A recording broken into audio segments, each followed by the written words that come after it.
When I was little, my mom bought me a little picture book about space. It was also when I was really into books and reading, too. Also happens to be at that time. This was simple nonfiction with like a bunch of pictures, graphs, tables, all that fun stuff. During this time, I was also really into Star Wars. So, I mean, I still am, to be fair. But, that's right, I see you, Quentin. But particularly the Clone Wars TV show. It's a dope show. That's besides the point. After reading this astronomy book for the millionth time, I think to myself, are there really living things outside of this Earth? Like somewhere in the solar system or even like in another universe or galaxy, is there some sort of living form out there? Well, before I get into that, fill you in with some history. The term extraterrestrial was first used by Gary Westphal, I think that's how you pronounce it, in 1956. This was 10 years after the golden age of science fiction. For those of you that don't know, 1933 to 46 was when people really started getting into sci-fi. So that was the turning point right there. So back to astronomy. In order for a planet to contain any sort of extraterrestrial life, the planet or moon must have three things: liquid water, energy, and organics. Let's see. Once a planet has shown that it has those three things for a long period of time, we can feel more comfortable with saying there could be something here. At the moment, there are 4 planets and moons.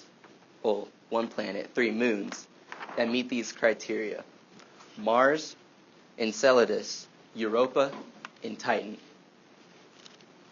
We used to think that Mars didn't have the slightest chance of having these criterion fulfilled. That all changed when this is terrible quality. That's supposed to be a rover right there. What the heck? Did I do something? Okay. No idea. Alright. That all changed when NASA's rover, called Curiosity, proved to be sitting in what appeared to be an old riverbed that might have had running water for a long period of time. If that's the case, and organics were present, life might have started. Well, fortunately, Curiosity actually drilled a hole inside that said riverbed, and the sample that it took out from underneath the surface was actually gray, and it had traces of methane, nitrogen, hydrogen, and oxygen, and a few others too. All these fall under astronomers'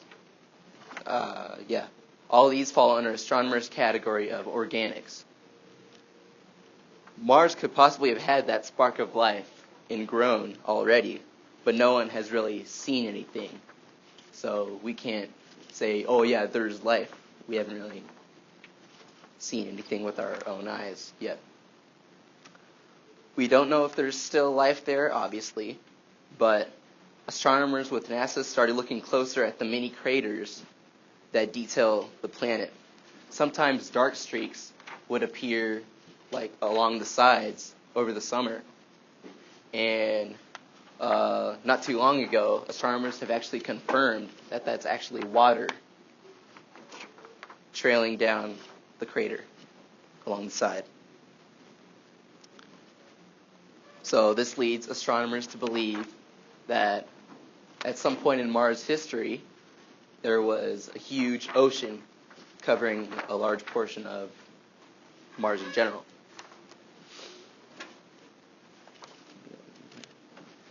this here is Enceladus, the sixth largest moon of Saturn, which isn't really saying that much. It's pretty tiny, actually. It was thought to consist of a thick layer of ice and then just a little silicate core.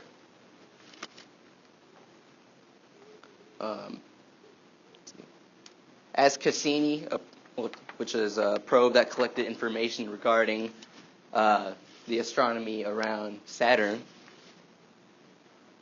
as it flew by Enceladus, water was being blasted into space before plummeting back down to the surface.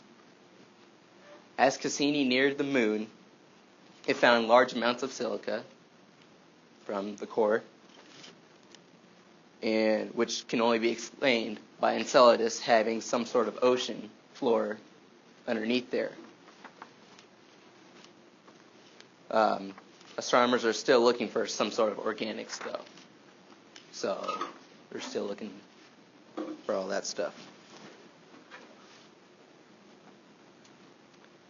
This here is Europa, sixth closest moon to Jupiter and the sixth largest moon in our whole entire solar system. It has an ocean under the ice type crust, and a space telescope called Hubble. Who makes all these names? I have no idea.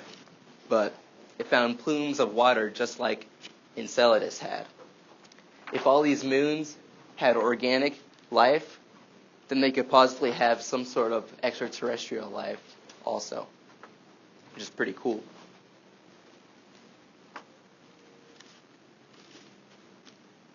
Next we have Titan.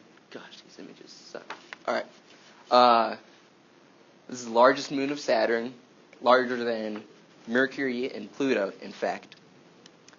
Its extensive atmosphere contains nitrogen and a little methane and ethane. Ethane, right? Yeah, I think that's everything. You have to look at the surface with radar because all the gas in the atmosphere. But Cassini found lakes of liquid methane on the surface. Some were even larger than the Black Sea, for example. If there was a place where there was no water and there was another solvent, that place could possibly be Titan because the liquid methane is large enough to be like Earth's water in a sense. These are pretty awesome moons in general to me, and I really think that if we find like some sort of organics along these and like some water energy, I think that a little civilization could bloom. So thank you for your time.